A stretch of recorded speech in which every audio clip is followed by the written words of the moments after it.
हरे कृष्णा, नमस्कार, जोहार मेरे प्यारे दर्शकों। मैं एस्ट्रोलॉजर कुमुद रंजन सिंह बहुत बहुत स्वागत करता हूं आप सबों का अपने पंचांग की श्रृंखला में।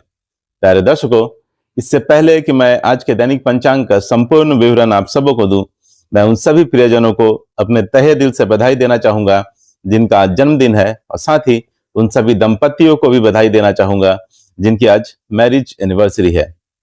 भगवान शिव और माता पार्वती आप सबों के वैवाहिक जीवन को सदा सुखमय और खुशहाल बनाए रखे, इस कामना के साथ मैं 7 जनवरी 2026 के दैनिक पंचांग का संपूर्ण विवरण आप लोगों के साथ साझा करने जा रहा हूं। प्यारे दर्शकों, 7 जनवरी 2026 का दैनिक पंचांग कुछ इस प्रकार रहने वाला है। विक्रम संवत 2082, शक संवत 1947, कली संवत 5127, मास माघ मास होगी, पक्ष कृष्ण पक्ष है, वार बुधवार होगी, ऋतु शिशिर है, तिथि आज पंचमी होगी जो अगले दिन यानी 8 जनवरी को प्रातःकाल 6:33 AM तक रहेगी। योग आयुष्मान होगा शाम के 6:34 PM तक, उसके बाद सौभाग्य योग आरंभ हो जाएगा।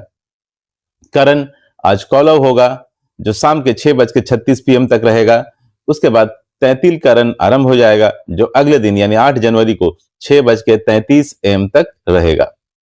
सूर्य राशि धनु होगी, सूर्य नक्षत्र पूर्वाषाढ़ा होगी, चंद्र राशि सिंह होगी, चंद्र नक्षत्र मघा होगी जो दिन के 11:56 AM तक रहेगी, उसके बाद पूर्वा फाल्गुनी नक्षत्र आरंभ हो जाएगी। राष्ट्रीय राजधानी न्यू दिल्ली के अनुसार सूर्योदय, सूर्यास्त, चंद्रोदय और चंद्रास्त का समय कुछ इस प्रकार रहने वाला है। सूर्योदय होगा सुबह 7:15 AM पर, सूर्यास्त होगा शाम के 5:40 PM पर, चंद्रोदय होगा रात के 9:55 PM पर, चंद्रास्त होगा दिन के 10:09 AM पर। आयन उत्तरायण है। चलिए प्यारे दर्शकों, अब हम 7 जनवरी 2026 के शुभ अशुभ मुहूर्त और काल की चर्चा कर लेते हैं। प्यारे दर्शकों, मैं मुहूर्त के समय के साथ साथ सभी मुहूर्तों की विशेषताओं की जानकारी भी आपको साथ ही देता चलूंगा।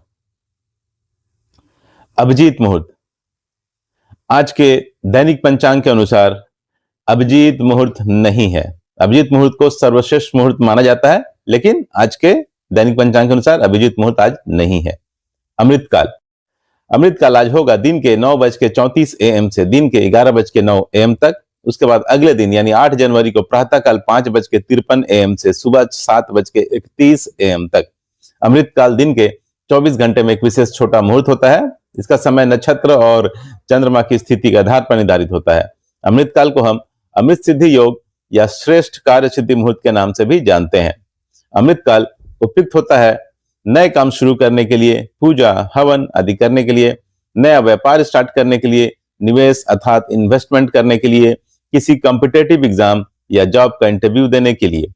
अमृतकाल पंचांग में एक बहुत ही शक्तिशाली शुभ मुहूर्त माना जाता है। अमृत समय, अमृत समय आज होगा सुबह 8:33 AM से दिन के 9:51 AM तक, उसके बाद रात के 9:04 PM से रात के 10:46 PM तक। जहां तक अमृत समय की बात है, इसका निर्धारण दिन और रात के चौघड़िए के आधार पर निर्धारित होता है। इसका नक्षत्र और चंद्रमा की स्थिति से कोई लेना देना नहीं। अमृत समय का उपयोग यात्रा प्रारंभ करने, छोटे काम करने, व्यापार करने, घर से निकलने आदि के लिए किया जाता है। संक्षेप में हम कह सकते हैं कि चौघड़िया वाला अमृत समय रोजमर्रे के काम करने के लिए इस्तेमाल किया जाता है और ये हर दिन पड़ता था, हर दिन होता है। अगर हम पंचांग में निहित अमृत काल की तुलना चौघड़िए के अमृत समय से करें तो अमृत काल को अमृत समय की तुलना में बहुत ही ज्यादा शक्तिशाली और बहुत ही ज्यादा शुभ माना जाता है। अर्थात हम अमृत काल को अमृत समय के ऊपर वरीयता देते हैं, प्रेफरेंस देते हैं। विजय मुहूर्त, विजय मुहूर्त आज होगा दोपहर के 2:12 PM से दोपहर के 2:53 PM तक। विजय मुहूर्त में आप केस मुकदमे से संबंधित कार्य को आगे बढ़ा सकते हैं और सरकारी दस्तावेजों से संबंधित कार्यों को पूर्ण कर सकते हैं। गोधली मुहूर्त, गोधली मुहूर्त आज होगा शाम के 5:37 PM से शाम के 6:04 PM तक। गोधली मुहूर्त में निद्रा का त्याग करना चाहिए, भोजन ग्रहण नहीं करना चाहिए, घर की साफ सफाई नहीं करनी चाहिए। गोधूली मुहूर्त में आप भगवान की पूजा आरती कर सकते हैं, स्पेशली भगवान शिव के अर्थात महादेव की। निशिता मुहूर्त, निशिता मुहूर्त होगा अगले दिन यानी 8 जनवरी को 12 AM से 12:55 AM तक। निशिता मुहूर्त हिंदू धर्म में धार्मिक और तांत्रिक साधना के लिए शुभ समय माना जाता है। ब्रह्म मुहूर्त, ब्रह्म मुहूर्त आज होगा प्रातःकाल 5:26 AM से प्रातःकाल 6:21 AM तक। ब्रह्म मुहूर्त ज्ञान अर्जन करने के लिए और पठन पाठन के लिए सबसे उपयुक्त मुहूर्त माना जाता है। इस लिहाज से ये विद्यार्थियों के लिए सबसे उत्तम मुहूर्त है। राहु काल, राहु काल आज होगा दोपहर के 12:27 PM से दोपहर के 1:46 PM तक। राहु काल को ज्योतिष शास्त्र में एक बहुत अशुभ समय माना जाता है और किसी भी तरह के शुभ कार्य करने की मनाही होती है। राहु इंसान के दिमाग को प्रभावित करता है, जिसकी वजह से इंसान के निर्णय लेने की क्षमता प्रभावित होती है। इसलिए सभी तरह के शुभ कार्य करने की मनाही होती है राहु काल के दौरान। गुलिक काल, गुलिक काल आज होगा दिन के 11:09 AM से दोपहर के 12:27 PM तक। गुलिक काल शुभ भी हो सकता है और अशुभ भी। गुलिक काल में जो भी काम होता है वो रिपीट होता है अर्थात दोहराता है। इसलिए गुलिक काल में अगर आप कोई ऐसा कार्य करते हैं जिसके दोहराने से आपको फायदा हो तो ये गुलिक काल आपके लिए शुभ साबित होगा। लेकिन अगर आप कोई ऐसा कार्य करते हैं जिसके रिपीट होने से, दोहराने से आपको हानि और क्षति हो सकती है, तो यही गुलिक काल आपके लिए अशुभ साबित होगा। गुलिक काल में आप धन संग्रह कर सकते हैं, वाहन खरीद सकते हैं, अचल संपत्ति खरीद सकते हैं। गुलिक काल में आप अंतिम संस्कार अर्थात दाह संस्कार वाले कार्य बिल्कुल ना करें, विवाह ना करें, सगाई ना करें, बैंक से लोन ना लें तथा किसी भी प्रकार का कर्ज ना लें। यमगंड, यमगंड आज होगा दिन के 8:33 AM से दिन के 9:51 AM तक। यमगंड का मतलब होता है यमराज का समय। ज्योतिष शास्त्र में यमगंड को एक अशुभ समय माना जाता है। यमगंड मुहूर्त में सभी प्रकार के शुभ कार्यों से बचना चाहिए क्योंकि यह बाधाओं और विफलताओं का कारण बन सकता है। यमगंड के दौरान केवल अंतिम संस्कार जैसे मृत्यु से संबंधित संस्कार ही किए जा सकते हैं क्योंकि यह जीवन के अंत से जुड़ा है। दुमुहूर्त, दुमुहूर्त आज होगा दोपहर के 12:07 PM से दोपहर के 12:48 PM तक। जब दो अशुभ मुहूर्त मिलकर एक साथ पड़ते हैं तो उसे दुमुहूर्त माना जाता है। दुमुहूर्त को अशुभ मुहूर्त की श्रेणी में रखा जाता है। ऐसी मान्यता है कि इस समय आरंभ किया गया कार्य बार बार रुकावट या नुकसान दे सकता है। दुमुहूर्त में नए काम की शुरुआत नहीं करनी चाहिए, यात्रा नहीं करनी चाहिए, शादी सगाई नहीं करनी चाहिए, किसी नए चीज की खरीदारी नहीं करनी चाहिए, निर्माण कार्य शुरू नहीं करना चाहिए, नया बिजनेस स्टार्ट नहीं करना चाहिए तथा किसी भी प्रकार का कोई भी नया कॉन्ट्रैक्ट साइन नहीं करना चाहिए। वज्र मुहूर्त, वज्र मुहूर्त होगा रात के 8:05 PM से रात के 9:43 PM तक। पंचांग में वज्र मुहूर्त को अशुभ योग माना जाता है और इसे दोष काल भी कहा जाता है।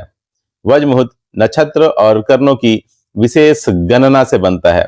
यह समय गणितीय रूप से ऐसा होता है कि ग्रह और नक्षत्र शुभ कार्यों के लिए बिल्कुल भी अनुकूल नहीं माने जाते हैं।